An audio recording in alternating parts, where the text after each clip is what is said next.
up, guys? I am back with another video, and I'm going to be breaking down UFC 267, Jan Blachowicz versus Glover Teixeira, and Aljamain Sterling versus Petr Yan uh, at Anaheim Arena on ESPN and ESPN Plus. If you're new to the channel, welcome. Hit the subscribe button, throw those thumbs up, and yeah, let's get right to it.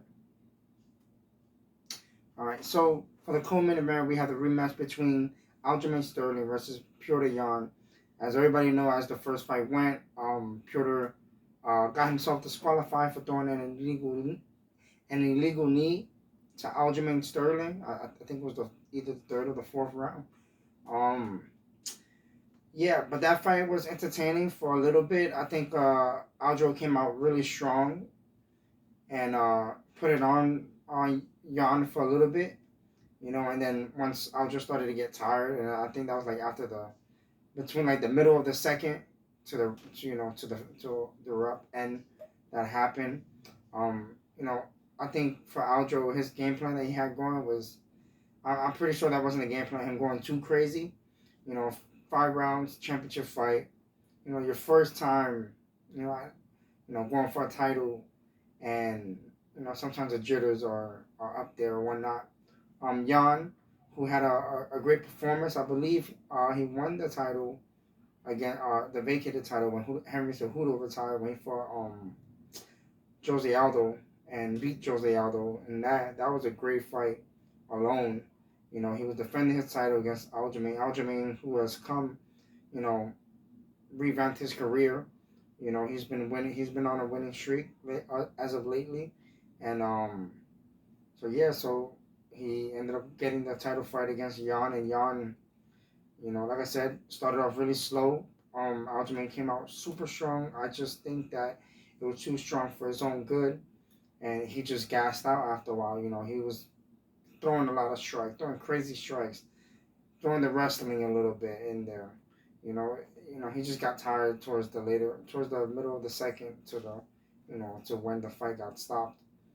And in between those times that he started to get tired, Petr Yan started catching him with everything in the kitchen sink. You know, he dropped Aljo. I believe he took him down a couple times.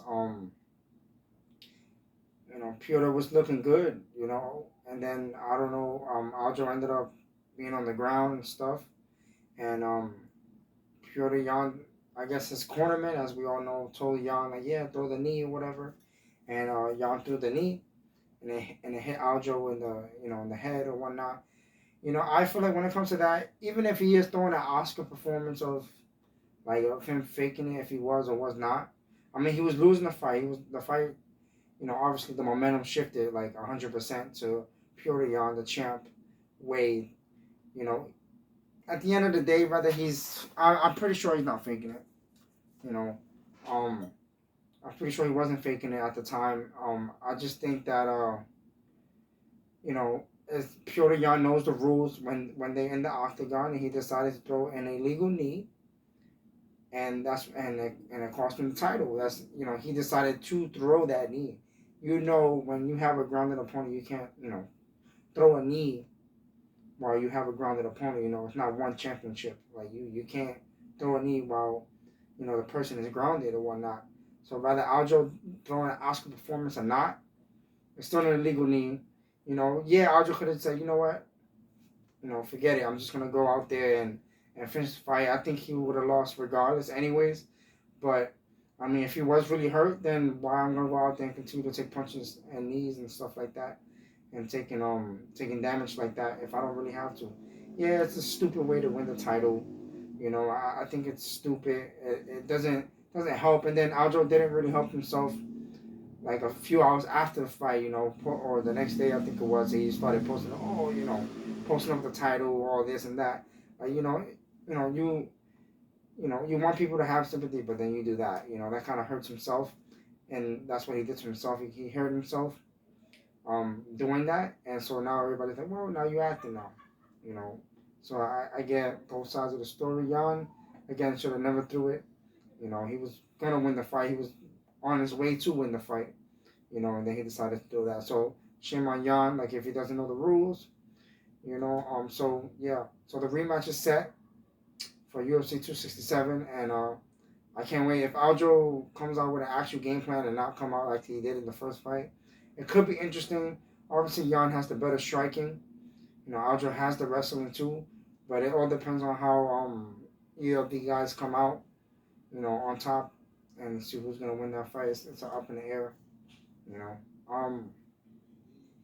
main event we have Jan Blachowicz versus Glover Teixeira. Jan, who's been on a terror lately in the light heavyweight division, he he knocked out Luke No Chin Rockhold.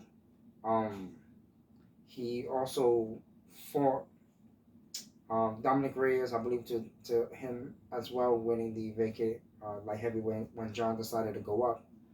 You know, to face Francis, as we all know, that didn't happen or probably won't even happen. Um, you know, he beat Dominic Reyes really bad, and then he fought to defend the title. He fought against Israel Adesanya, and that fight was a back and forth fight, very strategic fight between the two of them.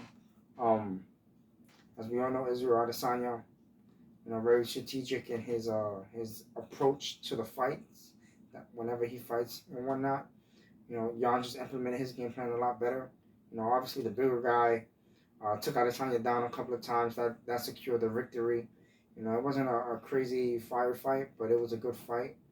And it, you know, he gave Adesanya his first loss in the UFC. It wasn't in the middleweights division, but he gave Adesanya. He took his O, and yeah, it's all a matter of just, you know, just learning from that experience. I'm pretty sure Adesanya learned from his experience, which he did. I believe he went on to fight Apollo Costa, and he destroyed Apollo Costa. He went on to fight Marvin Vettori and dominated Marvin Vettori. So Adesanya definitely knows how to bounce back from a loss, you know, and the only guy to beat him, I mean to knock him out, I should say, in kickboxing, Alex Pereira, which is I can't wait for his UFC debut. That is gonna be a fantastic. I can't wait to watch him. Dude's a beast kickboxing. Can't wait to watch him. But nonetheless, um, when it comes to Glover Teixeira has been looking good himself. The last few times out he was out, he fought against Anthony Smith in UFC Fight Night, and that fight was, you know, it wasn't even close. You know, fight should have been stopped rounds ago. You know, Anthony Smith loses a tooth. He is getting smashed throughout. There's no need sometimes to take the damage that people take. You know, like, you know, at the heat of the moment, it is what it is. It got stopped in the fifth round or whatnot, like a minute into it. It should have been stopped a lot sooner, but it wasn't. He submitted Thiago Santos. You know, again, he's fighting soon as well. So I think for this fight, Glover Teixeira has really good hands and good ground and good wrestling. Jan also is a well-rounded light heavyweight. But I don't think this fight really going too much to the ground unless somebody wants it to. I think it's going to be a stand-up fight. Um, I think for Glover, he just got to watch out with Jan's, like, his cross, his hooks. You know, he just got to be careful, be mindful of Jan's counter striking and him coming forward, especially with that beautiful, hard body kick that Jan throws. Jan, Glover Teixeira is a really good boxer, so the hands for Glover are most likely going to look pretty good. Jan just had to defend the takedowns from Glover. So I don't think Jan is going to go for as many takedown as he did against Adesanya.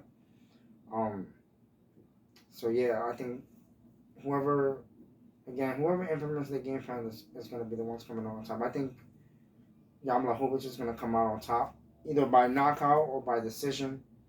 Glover Teixeira, if he can get Jan tired, get him to the ground, and submit him, or just control and ground and pound and take it to a decision, he can get the decision win as well. So those are my breakdowns of UFC Fight Night, UFC 267. If you like the video, throw those thumbs up, hit the subscribe button if you're new, and I'll catch you guys in the next video. Peace.